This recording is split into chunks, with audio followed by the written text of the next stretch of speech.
Thank you. Thank you. Thank you very much.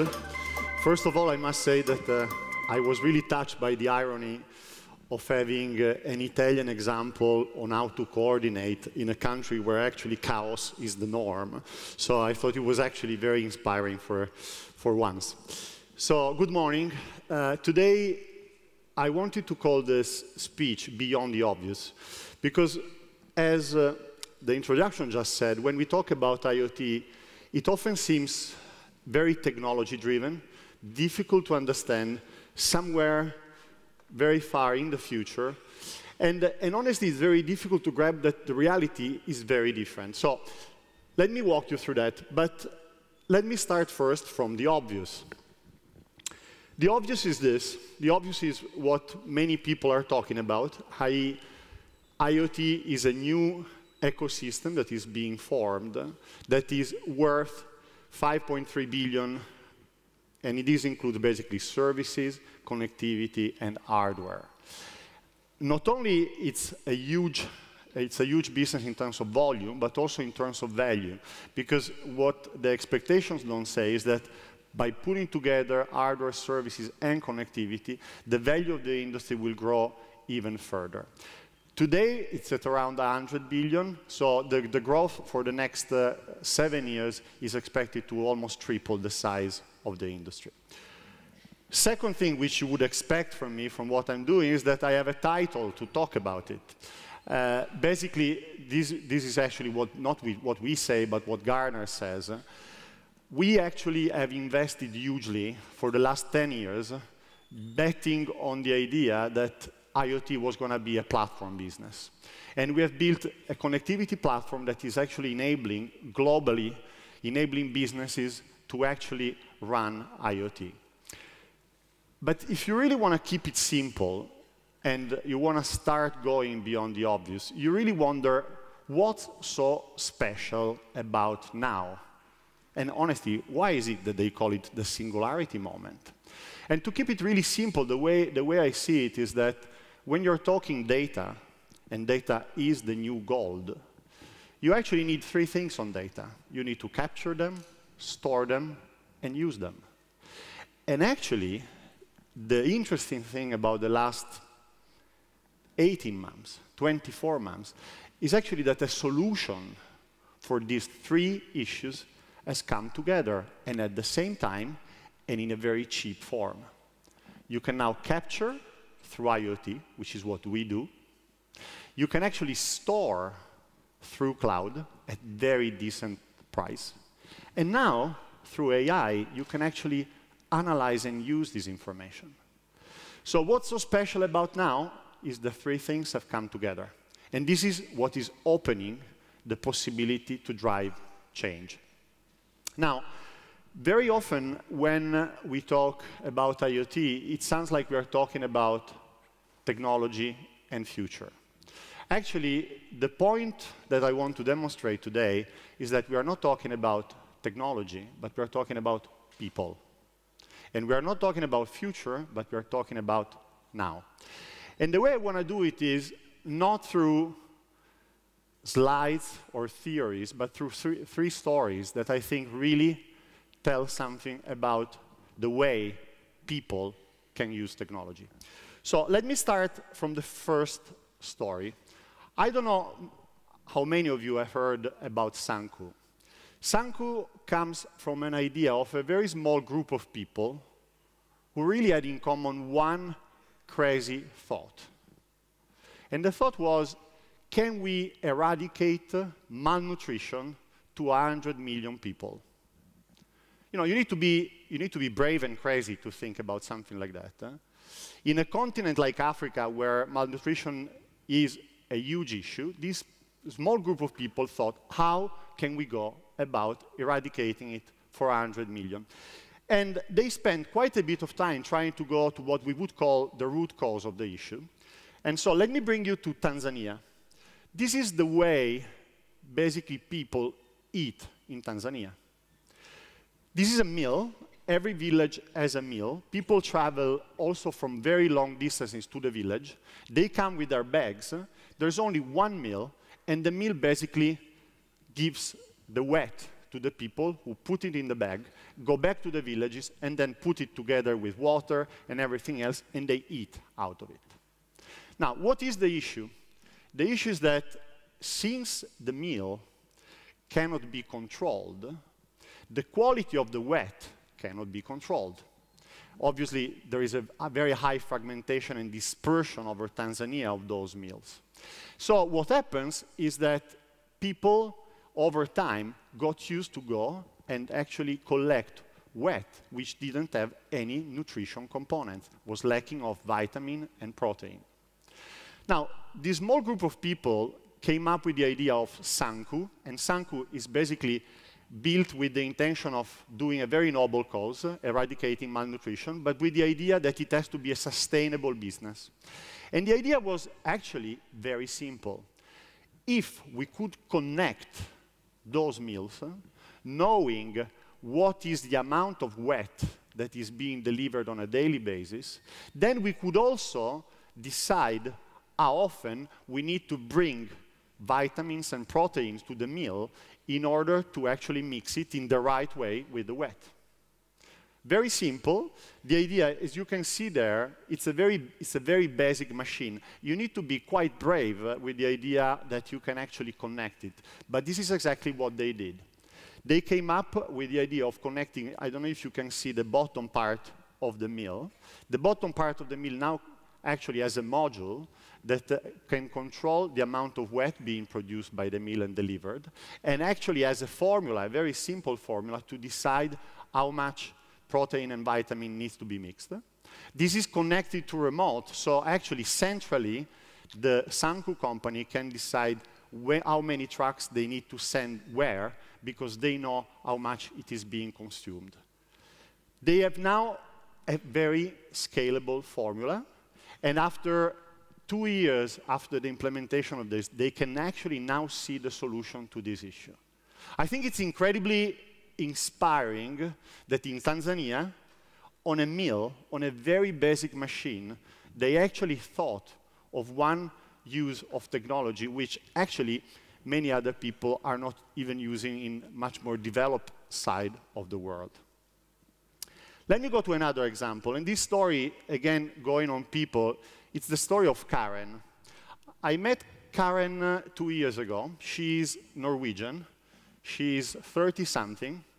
And she basically had a story in her family which was very touching, because she had a nephew who actually ended up spending a long period of time, 6 months plus, in an hospital for therapies and so on. And the nephew was very young, and as she went through this period, she learned something from his nephew and from his mom. The problem with long-term sickness, and I know that some of you can probably connect to that, the problem with long-term sickness is not much the therapy, but it's the fact that people get isolated through the therapy. They basically get to spend all of a sudden all their time in an hospital, secluded from their families, their friends. In the case of kids, even worse, secluded from schools. This is a big issue. When you talk to hospitals, especially hospitals that treat kids, they call this the one issue, because actually kids end up treating, in most cases, their problems, but when they finish and they exit the hospital, they have another problem, which is to go back into society or into school after having lost 6 to 12 months. Now, the idea of Karen was, again, incredibly simple. She said, how can we make sure that somebody sitting on an hospital bed can still take part in the most important social activities that they do? And she came up with a very basic idea. The idea was basically to connect a tablet with an object, which is, by the way, in our booth outside if you want to see it. It's this small robot. She didn't give a name to the robot because she thought that the name of the robot should be decided by every single patient, because it's a replica of himself. It's a very simple piece of hardware. If you want a technology jargon, would be a telepresence gadget. It's connected with 4G connections inside, so again, very basic technology. And what it does is that it enables the patient, in this the kid that you just saw before, to basically, for instance, take part to his school classes. But not only taking part to school classes, but actually to interact, because not only he can see what's being taught at school, but he can actually talk and ask questions through his tablet. He can basically do play dates with his friends. And all of a sudden, he can spend time socially even while he's treating his problems. Again, it's another very simple piece of technology that solves a real big issue for people. The third example, to just again reiterate that it's not about theories or technologies, but it's about people and change. Actually, I want to show it to you on this stage. And I would ask George to come on stage with me. George was extremely unlucky, and a few years back, he had a very bad accident, and he actually lost his downside of his body. Hi, George. Welcome on stage. Hi, Stefano. Welcome.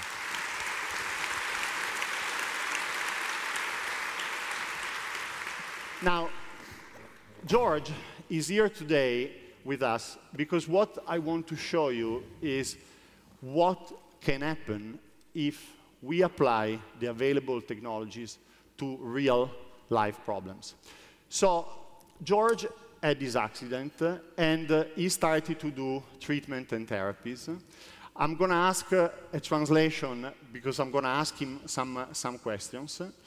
And then I want to show you something. So George is using, during his treatment, an exoskeleton. An exoskeleton is basically a skeleton, which you see here, that is connected. Connected means that it has a number of sensors that are then connected to remote. And in his therapy, he's using this skeleton. And the question that I would like to ask him is, how has it changed your therapy, the ability to use the skeleton? Γιώργο, πώς η δυνατότητα να χρησιμοποιήσεις αυτό το μηχάνημα έχει αλλάξει τη ζωή σου σε σχέση και με το αμαξίδιο? Έχει θεραπευτικό σκοπό το εξοσκέλετον. Αρχικά βοηθάει στο κυκλοφορικό μου σύστημα πάρα πολύ. Δηλαδή, με την ακινησία των ποδιών μπορεί να υπάρξει κάποια θρόμβωση, την αποφεύγουμε έτσι. Επίσης, βοηθάει στα οστά, μην υπάρχουν ζημιές, και στο μυϊκό σύστημα, γιατί έχουμε ατροφή σημείες, ας το πούμε. Πέρα από αυτά, όμως, βοηθάει και ψυχολογικά για να φτάσω στο πέρας τη θεραπεία. Δηλαδή, είναι βασικό κομμάτι της θεραπείας μου. So, the main purpose of this exoskeleton is therapeutic. Fundamentally, in terms of improving blood circulation, muscular exercise and function, and also to prevent bone degeneration, but at a more fundamentally and ultimate level, to improve the psychological well-being and motivation of George to carry on and complete his therapy. Do you mind showing us how it works? Θα μας δείξεις, Γιώργο, πώς το χρησιμοποιείς. Το καταλάβω. So while George is being helped, I will move a little bit backward. He's going to be helped by his physiotherapist to actually wear the skeleton. Let me just explain this. No. At the moment, Exobionics is a company, is a customer of ours, is an American company. They do exoskeletons, which are basically used for therapeutical treatment. They are not yet used for everyday use. But clearly, the ambition of this company is to then be able, as we go along, to solve this and use this for everyday use. So the way it works is that basically it's a skeleton which basically connects a number of joints through sensors to a module which from remote can be used to coordinate and communicate information that are needed for the patient. It's a process that needs technician and physiotherapist obviously to be set up. And it's something that at the moment is available only, as I said, in therapeutical treatments. Now, I wanted to show you this because I think it can be a sign of what technology means when it's applied to a real-life, very big problem.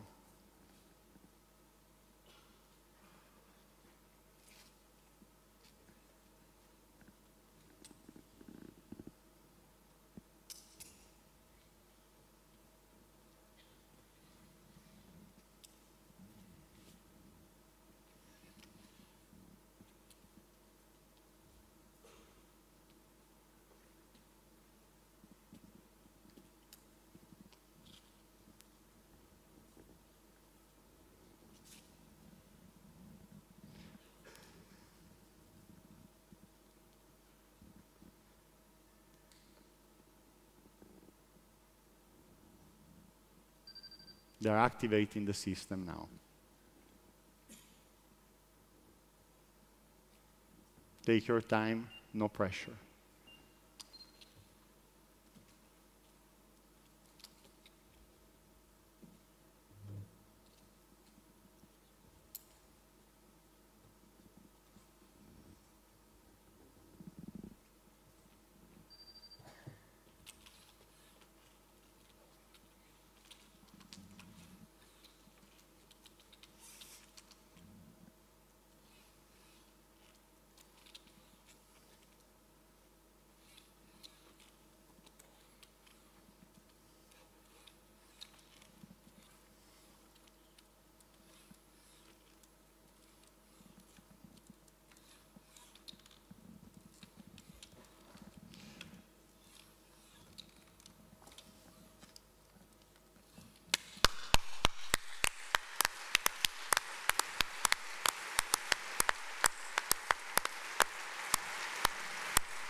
Thank you, George.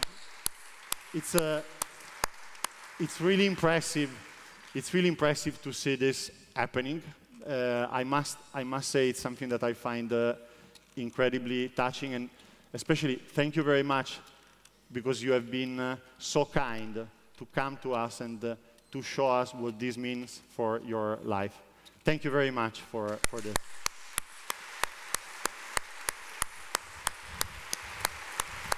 Thank you also to the physiotherapy team. Thank you. Look, let me conclude this. Obviously, when we started to think that we were going to do this, you're always a bit torn, right? Because you're talking about a story that, as you can imagine, is a very difficult story to say. And obviously, there's no intention here to take advantage of this story. But actually, the reason why I wanted to show it to you is really because it goes to the essence of the issue today. The issue today is not about technology anymore. And if you're sitting there thinking all what we are hearing in this presentation, it's about the future and it's about what's coming, actually, I think you're not getting it. The technology is available now. The issue today, and this is why I wanted to show you this, it's about how much as people do we believe, in this room, yourself, myself, how much do we believe to the fact that we can change the way we do things. The way this therapy would have been treated 2 or 3 years ago was completely different. Here, somebody has thought of a completely new, different way of treating this. So to me, the real message that I want to leave you with is this is not about the future. This is about now. And actually, when you want to think about Internet of Things, think that it's not about things, but it's about people. People like you, like me, like all of us. And it's about the fact that we can drive change through technology. Thank you very much.